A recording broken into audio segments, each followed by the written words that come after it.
Thank you. Thank you, Mr. Speaker,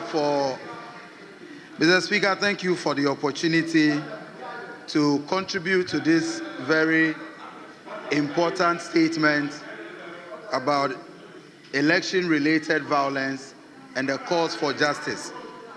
Mr. Speaker, as a member of Parliament, I join all discerning Ghanaians who are calling or who are condemning the violence that we saw at Ablekuma North last week, Friday. And Mr. Speaker, violence in election is a threat to our democracy. And we must all join hands to ensure that Ghanaians can go to the polls and vote for people that they wish to lead them without coming into contact with any act of violence.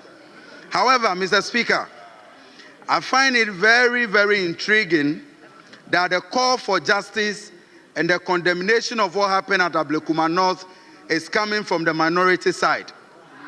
I say so because, just like my honorable colleague, the Honorable Felix Ofosu-Kwakye, has said, under the NPP regime from 2017 to 2024, we saw how almost every election organized under them was characterized by violence, and not just violence, Mr. Speaker, state-sponsored violence.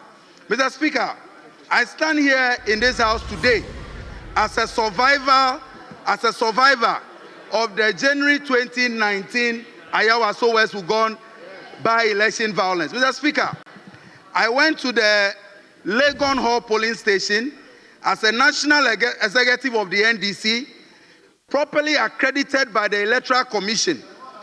Mr. Speaker, I had no weapon, not even a pen or paper. I had no weapon. I had no pepper spray. I only went to the polling station as a national executive accredited by the Electoral Commission to observe elections.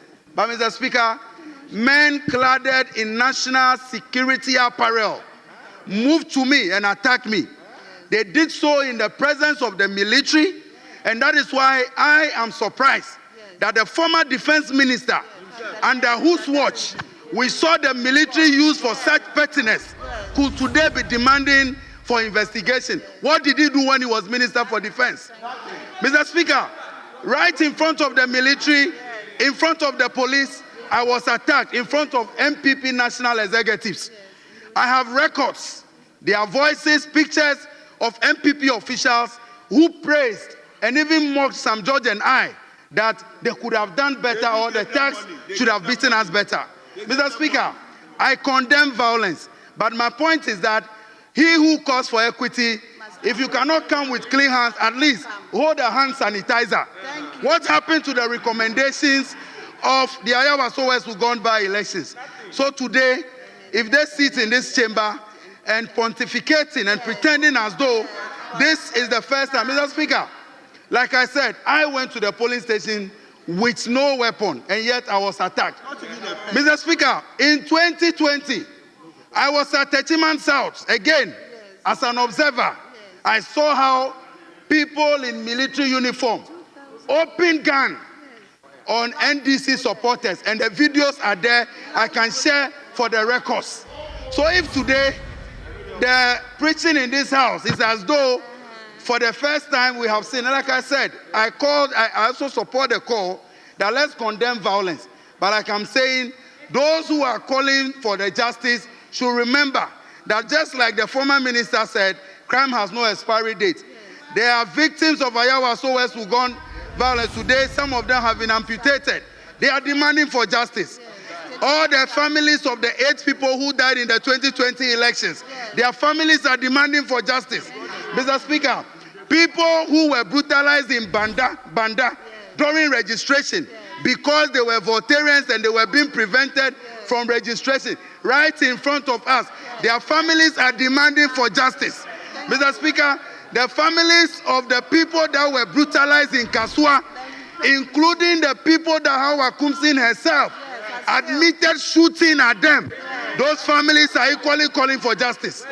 If we want to see an end to electoral violence, as all of us are preaching, Mr. Speaker, let us stretch our hands in the investigative process and bring to book those men who are even easier to identify because they were in national security uniform. It means it was a state-sponsored vigilantism. All of them must be brought to book. And Mr. Speaker, that level of terrorism in our elections will stop. In conclusion, Mr. Speaker, I have seen that President Mahama is different. President Mahama is different because... Mr. Speaker, President Mahama is different because in his first 100 days, he instructed the IGP to open investigations into the killings in the 2020 elections. We are told that the reports are ready. President Mahama is committed to ensuring that everybody who has been a victim of any electoral malpractice or violence, all of those people will get the justice that they deserve. Mr. Speaker, I conclude by calling on the House, especially dissenting members of the House, to join me, pay a minute of silence in memory of Tuareg and the 8 people who lost their lives in the 2020 elections and all other people who lost their lives. Thank you, Mr. Speaker.